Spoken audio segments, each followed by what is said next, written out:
Alright, ladies and gentlemen, I think I've always been a lover of horror movies, and trust me, this movie is something you'd want to watch. Although the trailer gave most of it away, but hello, it's still nice. This movie is called Agigail, and yeah, it actually did some justice to horror and vampire movies. In this movie, the vampire called Agigail was not moved by silver cross or garlic, except one thing. Or maybe two things, but I'm not gonna tell you. Watch the movie, okay, my dear? You're talking. But yeah, let me give you a little synopsis of this movie, okay? It showed a girl that is a ballerina coming home from her rehearsal, just having fun, and just like that, a group of kidnappers just entered the house and nabbed this girl. The girl was screaming, "Please don't take me, please don't take me," and I'm like, no one's gonna hear you. Nobody's gonna hear you. But you think that is the story? I'm not going to spoil it. Like I said, you see those kidnappers, they met their fate. Let me just tell you that. Now, one part that took me by surprise was a scene close to the ending where one of them was blasted off, scattered into tiny pieces of body parts everywhere. And the annoying thing is, they were all trapped. Yeah, bro, nightmare. I would have said, okay, you know what, if there's a running chance, run away from here, but there wasn't.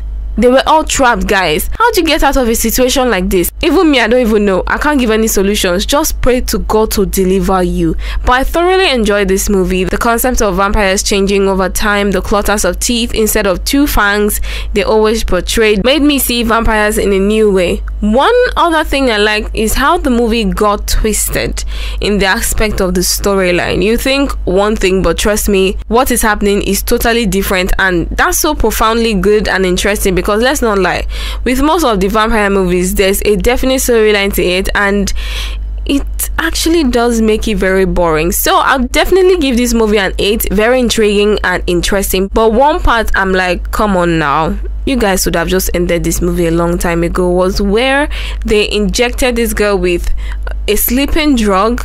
But I'm like, you guys should have just done whatever, killed her at that moment. But they just need to prolong films so they can make that cash.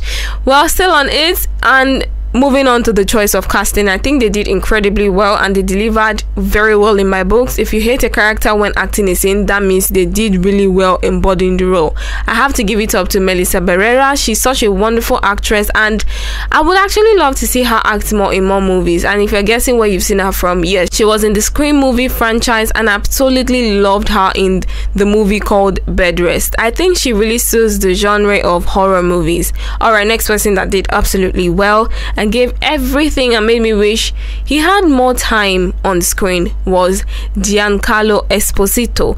Now this guy, this man is such a phenomenal actor, and I'm just going to leave it at that, okay? And of course, it'd be weird to talk about other actors without talking about the main star of the show, Alicia Ware, who played Agigail. Now, as a child actor being in the midst of such fine actors, I'm sure it would have been such a tasking job for her to do, but she did great. To be honest, she did really great acting with every emotion in place. That girl could have fooled me.